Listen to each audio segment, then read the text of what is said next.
learning how to be a sheriff. I got arrested again! Kid intern, you have the right to remain silent. Anything you say can and will be used against you in a court of law. My handcuffs fell off. That's all right. Yep, go and push it. See what happens. That's our air horn. Yep. Can you guess what's in the mysterious black box? Authorized personnel only. Oh.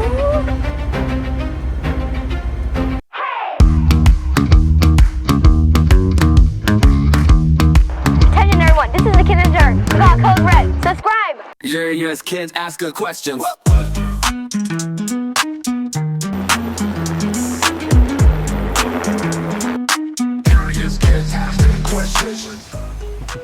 Hi, I'm Kid Intern. I'm Zach Taylor, Deputy Sheriff. It's nice to meet you, buddy. What is the difference between a police officer and a sheriff?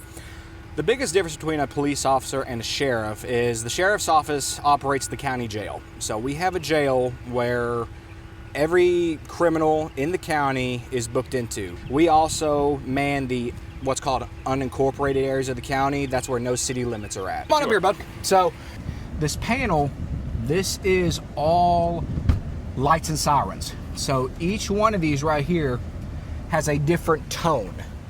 So for example, if we're going through an intersection, there is a specific tone called a rumble. It will shake the ground. That is when people will feel it in their cars, and it's been proven that people will usually feel something before they hear it. That's when they'll feel that rumble. Also, the reason that we have lights and sirens is a lot of times you can do what's called outrun your siren. You will go so fast that people will see your lights before they hear you. That's why you have to run both lights and sirens. So there's a reason we have to run both. All right, so you're gonna have the wail, the yelp, okay? And you go all the way down there, okay? So this one you can hear it too? Yep, go and push it, see what happens. That's our air horn. Yep. And then this one? Yep, go and push it.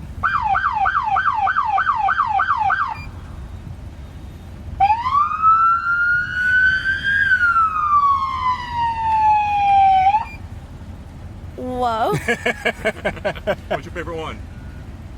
The air horn. That's really good for getting people's attention.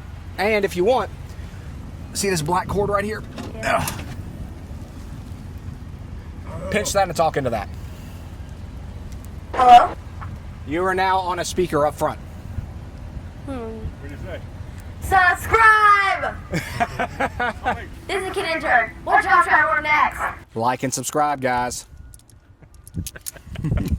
What's the coolest piece of equipment you have? So the coolest piece of equipment that I have is actually not on me. I'm actually one of the drone pilots. So I actually get to fly one of the drones around when we do search and rescues, when we are trying to track down the suspects you may have ran into the woods. The drone is very useful for getting into tighter spaces, flying underneath tree limbs to get through it. So by far the coolest piece of equipment that I have is hands down the drone.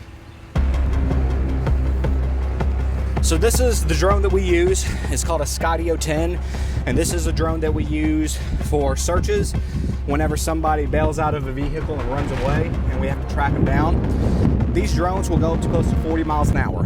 Wow. So you want me to fire it up? Yeah. All right.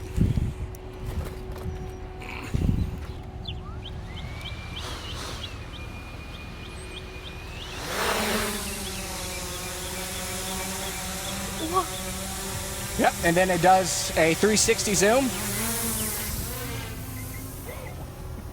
That goes fast!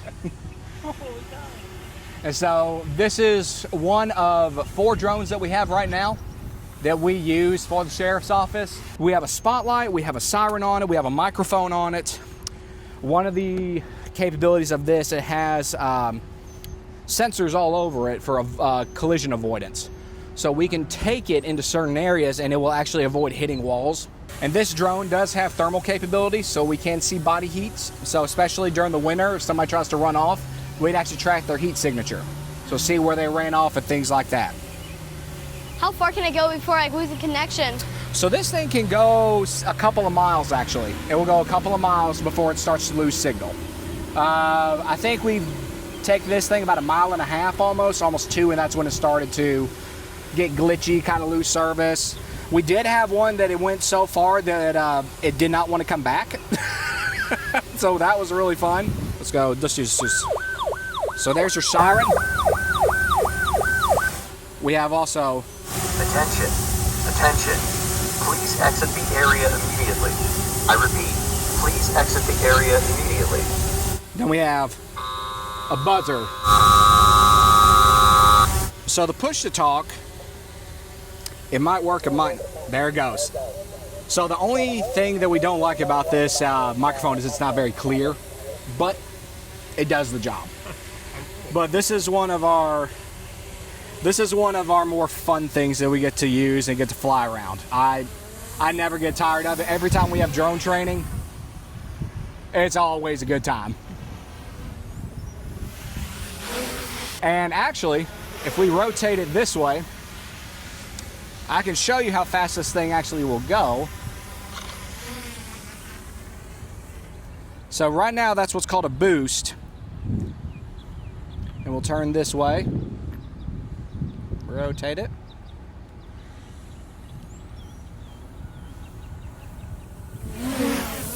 Whoa. Right, up. Let's turn you around. There we go. Look at that. And one of the things you got to watch out for is things like that. That hawk right there, sometimes they don't like it when you got drones flying around them. So hands down, this is probably the most fun that I have. A lot of people will ask you, well, what'd you do today? I got to fly a drone.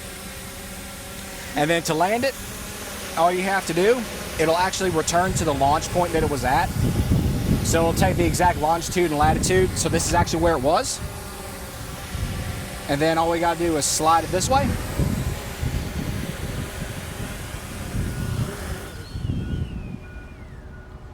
And we're done. Cool.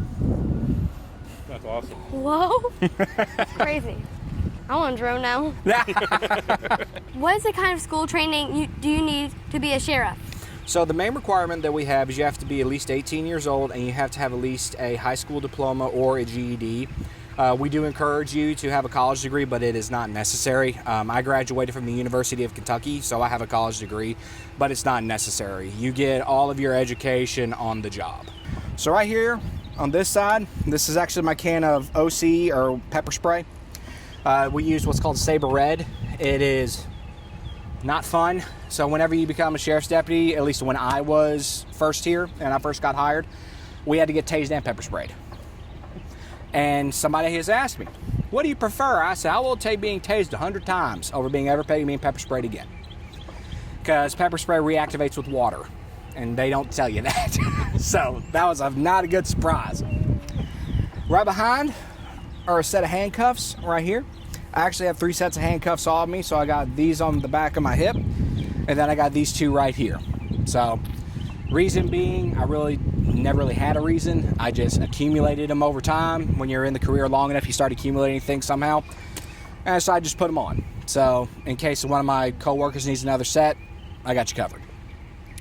Working my way up over here on my left-hand side, these are my magazines for my duty weapon. My taser. So if you've never been tased, imagining holding onto an electric fence and not being able to let go. And also imagine the worst leg cramp of your life. That is exactly how it feels. Right here is our body cams. Now a lot of people, when they think of body cams, I think they're really small. These are the same type of body cams that you see on the Rookie and things like that. Axon is the company that makes them. What do you have most about this job? What I'm doing right now. I love being able to hang out with kids. I love to be able to hang out with the community. I'm the DARE officer for the county, so I get to teach 4th and 5th graders, really kids of all ages that, you know, we're not just robots in uniform. You know, we're people, we have likes, we have dislikes, and we like to hang out with you guys. I have a high-power flashlight right here, and in case I have to look for something in the dark. Now this little thing is a handcuff key. This is like gold, because if you lose this and you have somebody who's cuffed, and you got to call your buddy, say, hey, I can't find it, can you come uncuff him? Your friends will never let you live it down. Right here is my radio, which is attached to my microphone right here up here on my chest. I can talk to any deputy in the county over this, any PD as well, so it's not just the sheriff's office. Right over here on this hip, I have my tack gloves, so in case I ever got to reach into something, glass, anything like that, these gloves will withstand that.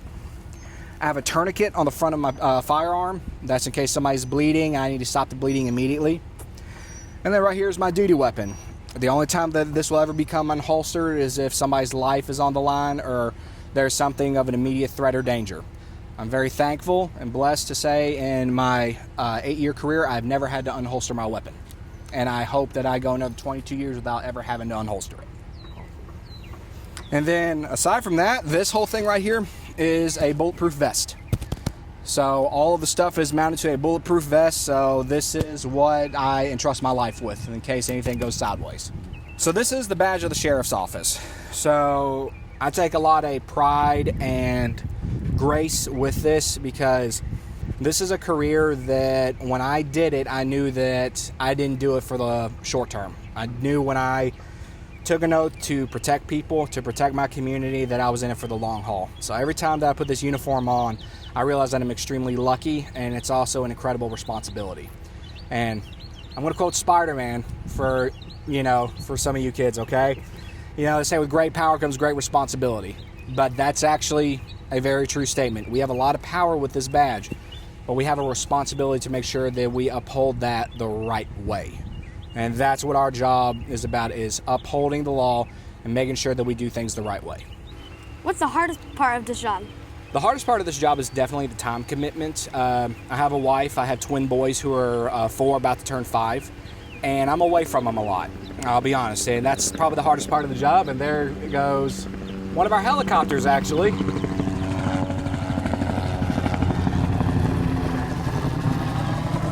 So the sheriff's office actually has 3 helicopters. And so that is one of our helicopters that just got taken out. So we have a full-fledged, full-size Huey that mans about 12 people.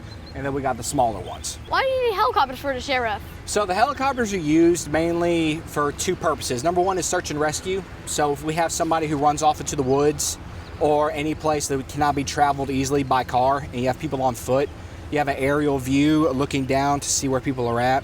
We also use them for pursuits. So if somebody is on the interstate or the highway going at a dangerous speed, helicopters can keep up with them. So we can give an aerial view down of where they're going, and we can relay it using our microphones and our radios to dispatch and other units telling them where they're going. So the Miranda Rights right here, a lot of people don't memorize it. So these are the Miranda Rights right here. Okay, so this is what you hear on TV and everything of that nature. You're under arrest, okay? What? You have the right to remain silent. Anything you do or say can be used. What's the next part? Alrighty. I'm obviously not going to clip these tight. There you go. Kid intern, you have the right to remain silent. Anything you say can and will be used against you in a court of law. You have the right to speak to an attorney and have an attorney present during any questioning. If you cannot afford an attorney, one will be provided to you at the government's expense. Knowing and understanding your rights as I have explained them to you, are you willing to answer any questions without any attorney present? Yes or no? No. My handcuffs fell off. That's all right. What's the most important skill for kids like me to learn in order to be the sheriff someday, not chef? I think the biggest thing is going to be learning how to talk to people, and you're very good at talking to people because of what you're doing. A lot of kids nowadays are, to be honest, glued in front of a computer screen, glued in front of a phone, and this job is all about talking to people. You've got to be able to communicate. You have to be able to talk to people. You have to be able to treat people like a person. And that's one of the main things, is making sure that you let people keep their dignity as you do your job. What are some reasons that people have to go to jail for? So it really depends. Majority of the time people will go to jail because they made a bad decision. Whether that be a dangerous high rate of speed, drunk driving, things of that nature. Somebody made a very bad mistake and they have to suffer the consequences from it. That's usually the most common thing that we see is, bad decisions, misjudgment, anything like that. There are some crimes that are a little bit worse, things that you have seen on TV. Those are real crimes that have happened in real life. I won't go into detail with those crimes, but the majority of the time it's usually somebody got caught up in a bad decision. And I'm going to go ahead and preface this. You made a bad choice doesn't make you a bad person, okay? We have all made mistakes, okay? I've made mistakes, trust me, okay? And I continue to make mistakes to this day as a human being. One bad mistake does not define who you are. It's what you learn from it. Why did you want to work as a sheriff in sheriff's department? The main reason I wanted to become a sheriff is I wanted to do a job that not only would benefit other people, but I also love just helping people. I was a strength and conditioning coach before I became a sheriff. And I loved coaching, I loved teaching, and helping kids and helping young athletes. So I had to think about a career that would allow me to continue to help people, but it would also allow me to be proud of what I did. And I loved what I did as a strength and conditioning coach, but this career right here is helping me affect people of all ages, and that's what I want. I want a ripple effect that will benefit everybody. Whoa, now it's getting lower. Yep, getting lower. I think he's just trying to show off for us right now. Never seen one that up close. Yep.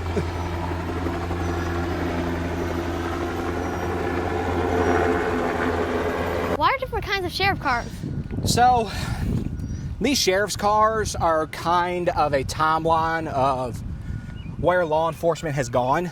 So, these smaller cars right here, a lot of these smaller cars were actually used by school resource officers just because they were smaller. At the time, school resource officers were mainly for school security, things of that nature. But as times have evolved and, you know, life gets a little more hectic, a little more crazy, law enforcement has done its best to try to keep up with it. And one of those things is getting bigger vehicles because we have more equipment to carry. We have more responsibilities. We have more, I don't want to say jobs, but we have more tasks that we have to do. We have more specialized tools that we have to use to do those jobs. Also, these are a little bit bigger in case you do have to take somebody to jail. It's not super cramped, okay? What's the weirdest or funniest call you ever gotten? So, it was funny because of what happened to me and not necessarily what happened to somebody else. So, I get a call and it was an alarm that went off. And we always take alarm calls very seriously. We'll go and check. And I go around the back to make sure that everything is okay. And there's a deck with some wooden steps. And so I get on the deck and I look. I'm not paying attention. I misstep.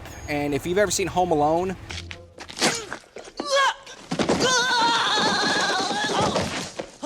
where Marv slides down the steps and you just hear him vibrate, that's what I did. I slid all the way down the steps and it was on body cam and I'm just looking at the sky thinking, what decision did I make to cause me to fall down like this? So that's probably the funniest call that I've ever been a part of. How is AI changing how you work here?